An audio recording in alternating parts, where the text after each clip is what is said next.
அஸ்ஸலாமு அலைக்கும். Welcome back to MM Shah and kitchen. இன்னைக்கு நம்ம என்ன பார்க்க போறோம்னா பூசணிக்காய் அல்வா பார்க்க போறோம். வாங்க அதுக்கு தேவையான இன்கிரீடியன்ட் பார்த்துலாம். பூசணிக்காய் அல்வா செய்யறதுக்கு நான் இன்னைக்கு முழு பூசணிக்காய் எடுத்திருக்கேன், வெள்ளை பூசணிக்காய். அது இந்த மாதிரி கிரைண்ட் பண்ணி வச்சுக்கோங்க, அப்பதான் பூசணிக்காய் அல்வா செய்யும் போது நல்லா வரும். சர்க்கரை ஒரு கப் எடுத்திருக்கேன், நெய் ஒரு கப், பால் 4 டேபிள் ஸ்பூன், முந்திரி திராட்சை, பாதாம். நட்ஸ் ஆப்ஷனல், நீங்க எந்த நட்ஸ் வேணா யூஸ் பண்ணிக்கலாம். 2 பின்ஸ் சாஃப்ரான் எடுத்திருக்கேன், குங்குமப்பூ எடுத்திருக்கேன். நம்ம செய்யறதுக்குள்ள நம்ம இந்த சாஃப்ரானை பாலை போட்டு ஊற வச்சுக்கலாம். இப்போ இந்த பூசணிக்காவை நம்ம தண்ணியோட அப்படியே ஆட் பண்ணிக்கலாம். தண்ணியை வடிச்சிடாதீங்க, தண்ணியை வடிச்சா அதில் உள்ள டேஸ்ட் போயிடும்.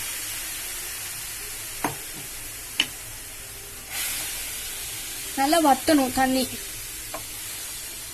நல்லா ஒரு 10 நிமிஷம் வத்த விடுங்க. எல்லாம் வத்திடுச்சு. இப்ப நம்ம பால் ஆட் பண்ணிக்கலாம். குங்குமப்பூ வச்சிருந்தோம், அந்த பால் ஊற்றிக்கலாம்.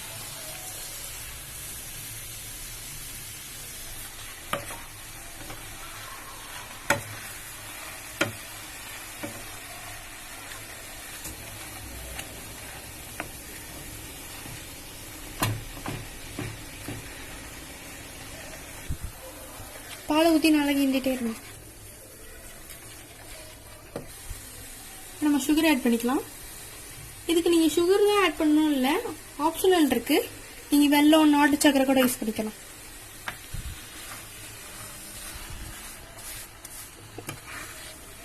ஹீட்ல அதுவே நல்லா மெல்ட் ஆயிடும், நீங்க தண்ணியில ஊத்த வேண்டாம்.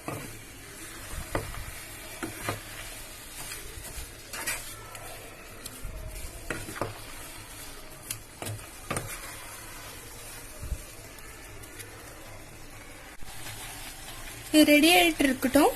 நம்ம முந்திரி திராட்சை வறுத்தரலாம். பேன் நல்லா ஹீட் ஆயிடுச்சு, நம்ம கீ விட்டுக்கலாம்.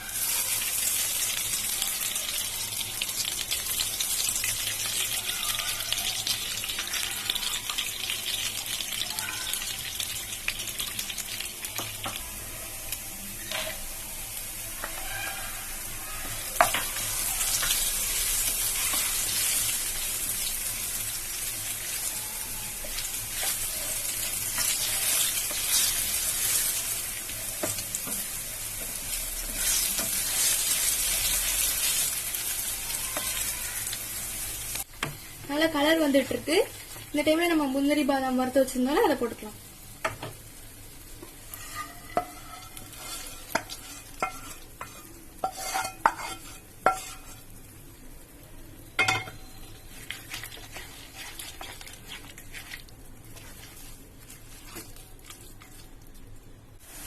இது ரெடி ஆயிடுச்சு, நம்ம பிளேட்ல சர்வ் பண்ணிக்கலாம்.